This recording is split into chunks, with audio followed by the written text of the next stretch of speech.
Si vous aimez la vidéo, n'oubliez pas de vous abonner et d'activer la cloche de notification. Pour résoudre la question du création d'énergie éco-responsable, la Chine s'est inspirée du Soleil pour en créer un modèle réduit, réalisant des fusions nucléaires neutres pour l'environnement.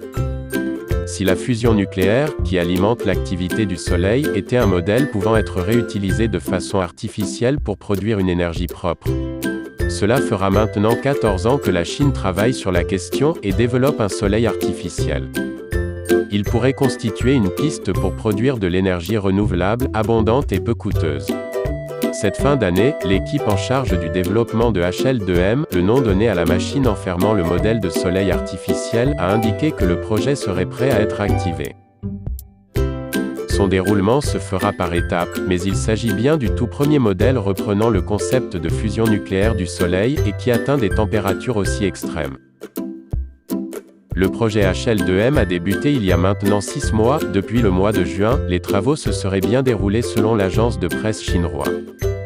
On s'attend à ce que le dispositif débute ses premiers tests en 2020, alors que Duan Shuru, le directeur du Southwestern Institute of Physics qui suit de près le projet, avait planifié l'état opérationnel du premier soleil artificiel pour cette année-là.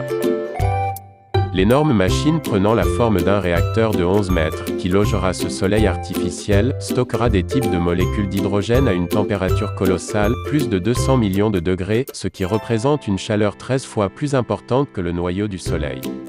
Naturellement, le carburant utilisé deviendra du plasma à cette température, et garantir qu'il n'endommage pas la machine en elle-même en constituera l'un des principaux défis. Si les 100 millions de degrés Celsius et le plasma généré par le réacteur IST constituent une prouesse, ils ne sont toutefois pas suffisants pour recréer de manière pérenne les conditions du Soleil. Les scientifiques affirment qu'il faut atteindre 150 millions de degrés Celsius afin d'obtenir un plasma stable.